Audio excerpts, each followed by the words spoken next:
ఆదికాండము 44వ అధ్యాయము.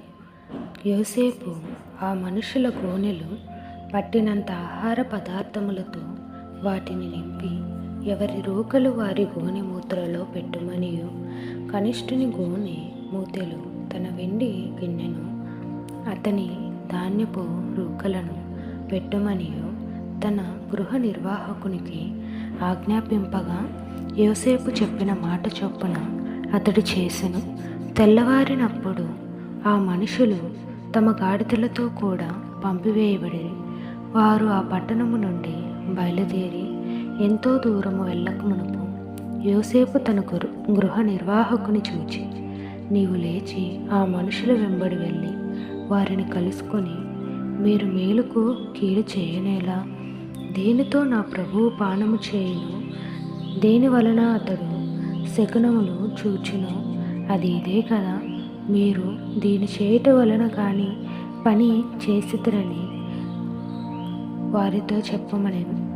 అతడు వారిని కలుసుకుని ఆ మాట వారితో చెప్పినప్పుడు వారు, మా ప్రభు ఇట్లు మాటలాడనేలా? ఇటు పని చేయట నీ దాసులకు దూరమవును గాక. ఇదిగో, మా గోనె మూతలలో మాకు దొరికిన రూకలను కనాను దేశము నుండి తిరిగి తీసుకొని వచ్చితుము. నీ ప్రభువు ఇంటిలో నుండి మేము వెండినైనను బంగారమునైనను ఎట్లు దొంగలిందుము. నీ దాసులలో ఎవరి వద్ద అది దొరుకునో వాడు చచ్చునుగాక, మరియు మేము మా ప్రభువునకు దాసులముగా నుందుమని అతనితో అనిరి. అందుకతడు, మంచిది, మీరు చెప్పినట్టే కానీయుడి. ఎవరి యొద్ద అది దొరుకును అతడే నాకు దాసుడగును.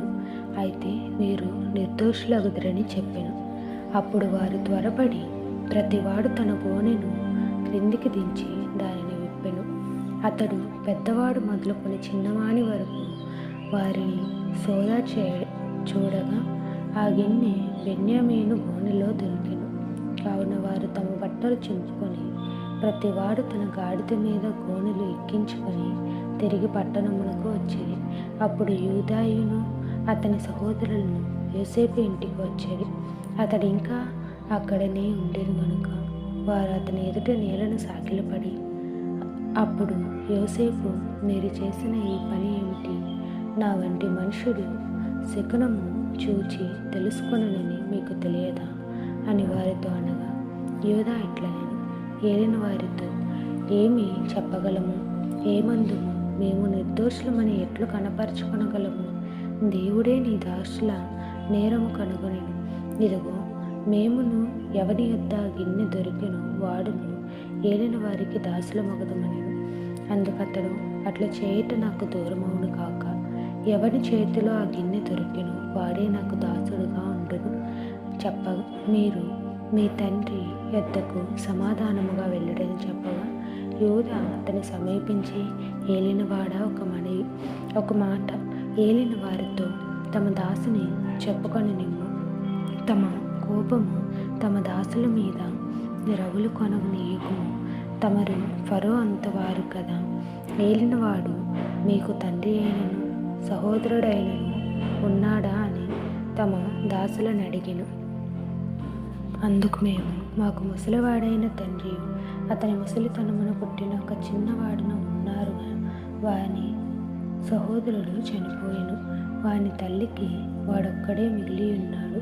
వాని తండ్రి వానిని ప్రేమించుచున్నాడని చెప్పితిమి. అప్పుడు తమరు, నేను అతని చూచుటకు అతను నా యొద్దకు తీసుకొని రండని తమ దాసులతో చెప్పితిరి. అందుకు మేము, ఆ చిన్నవాడు తన తండ్రిని విడవలేడు. వాడు తన తండ్రిని విడిచిన ఎడల వాని తండ్రి చనిపోవునని ఏలిన వారితో చెప్పితిమి. అందుకు తమరు, మీ తమ్ముడు మీతో రాని ఎడల మీరు మరలా నా ముఖము చూడకూడదని తమ దాసులతో చెప్పితిరి.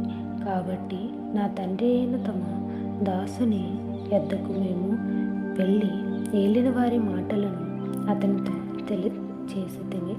మా తండ్రి, మీరు తిరిగి వెళ్ళి మన కొరకు కొంచెం ఆహారము కొనుక్కొని రండని చెప్పినప్పుడు మేము అక్కడికి వెళ్ళలేము.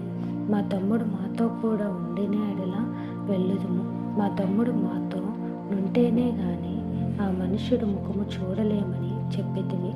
అందుకు తమ దాసుడైన నా తండ్రి, నా భార్య నాకిద్దరిని కనినని మీ ఎరుగుదురు. వారిలో ఒకడు నా యొద్ద నుండి వెళ్ళిపోయాను. అతడు నిశ్చయముగా దుష్ట ప్రభువుల చేత చీల్చబడిన కొంటిని. అప్పటి నుండి అతడు నాకు కనబడలేదు. మీరు నా ఎదుట నుండి అతన్ని తీసుకొని పోయిన తరువాత ఇతనికి హాని సంభవించిన ఎడల నెరసిన వెంట్రుకల గల నన్ను మృతుల లోకములోనికి దుఃఖముతో దిగిపోవునట్లు చేయుదురని మాతో చెప్పెను.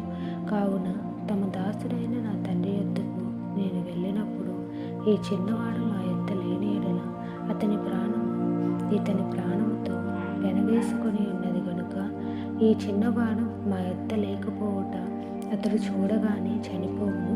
అట్లు తమ దాసులమైన మేము నెరసిన వెంట్రుకలు గల తమ దాసుడైన మా తండ్రిని మృతుల లోకంలోనికి దుఃఖముతో దిగిపోవునట్లు చేయుదుము. తమ దాసుడినైన నేను ఈ చిన్నవాడిని గూర్చి నా తండ్రికి పూటపడి, నీ యొద్దకు నేను అతన్ని తీసుకొని రాని ఎడల నా తండ్రి దృష్టి యందు ఆ నింద నా మీద ఎల్లప్పుడూ ఉండునని చెప్పితిని. కాబట్టి తమ దాసుడినైన నన్ను ఈ చిన్నవానికి ప్రతిగా ఏలిన వారికి దాసునిగా నుండనిచ్చి, ఈ చిన్నవాని తన సహోదరులతో వెళ్ళనిమ్ము. ఈ చిన్నవాడు నాతో కూడా లేని ఎడల నా తండ్రి యొద్దకు నేనెట్లు వెళ్ళగలను? వెళ్ళిన ఎడల నా తండ్రికి వచ్చే అపాయము చూడవలసి వచ్చునని చెప్పాను.